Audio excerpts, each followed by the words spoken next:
একজনকেই শুধু জাহান্নাম দিলাম, আর সেই একজন যদি হয় আনিসুর রহমান, তাহলে বাকি সবাই জান্নাতে গেলে আমার কি লাভ? কথা বোঝেন নাই আমার? নবীর সুপারিশে মনে করেন 100 কোটি যাবে। এই ছেলে, এই বেয়াদব, এই বেটা বেয়াদব, মোবাইল ধরলা কেন? গাদ্দারি করো কেন? তুমি চলে যাও বেটা, তোমার মতো ফালতু শ্রোতা না হলে চলবে বেটা।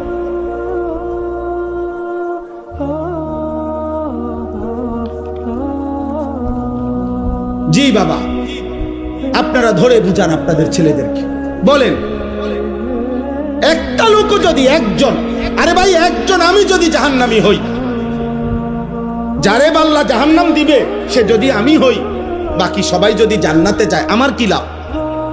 কথা কন না, আমার কি লাভ? দোস্ত আমার, বন্ধু আমার, আমি সর্বোচ্চ আবেগ দিয়ে বলছি, রাগ হইও না ভাই, আমি মোবাইলের এটা মাইনা নিতে পারি না। আমার কথা হলো সে না শুনুক, আমার কোনো আপত্তি নেই। আমি জীবনভর আজকে আলহামদুলিল্লাহ আল্লাহর দয়ায় 22 বছরের এই ছোট্ট ওয়াজের জীবনে কখনো 10 জন মানুষের সামনে বয়ান করছি, কখনো 10,000 মানুষের সামনে বয়ান করছি। এটা কোনো বিষয় না। এই কোরবানির ঈদের আগের দিন বুধবার রাতে এশার নামাজের পরে আমি যখন বয়ান করছি তখন 10-15 জন মানুষ ছিল। আমি বলে গেছি একম পক্ষে 1 ঘন্টা আল্লাহর কথা বলতে হবে, বন্ধ করা যাবে না। আমরা ইয়াকিন করি যে আমাদের দায়িত্ব শুধু কলিজার সবটুকু দিয়ে বলা, চূড়ান্ত ফয়সালা আল্লাহর হাতে। ফয়সালা কার হাতে? হেদায়েত দিবে কে? জীবন পরিবর্তন করবে কে? আল্লাহ আল্লাহ আল্লাহ আল্লাহ আল্লাহ। হেদায়েত কারো হাতে না, শুধু আল্লাহর হাতে। হেদায়েত নবী সাল্লাল্লাহু আলাইহি সাল্লামের হাতেও না, কার হাতে?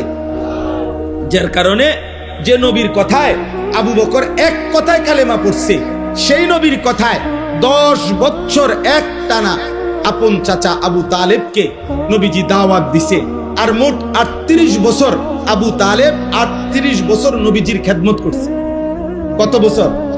38 বছরের খেদমত করছে আবু তালেব নবীজির। আর নবীজি 10 বছর তাকে কালেমার দাওয়াত দিছে, কিন্তু মৃত্যু হয়েছে ঈমান ছাড়া, কারণ আসমানওয়ালা রব ফয়সালা দেয় নাই। বলে নবীজি কানছে, চোখের পানি ফেলছে, ফেলে নাই? বুখারীর riwayat, কুল লা ইলাহা ইল্লাল্লাহ কালিমাতান আশহাদু লাকা বিহা ইনদাল্লাহ। আল্লাহর নবী বলছে, চাচা একবারের জন্য কালেমাটা পড়ে, একবার শুধু বলেন চাচা,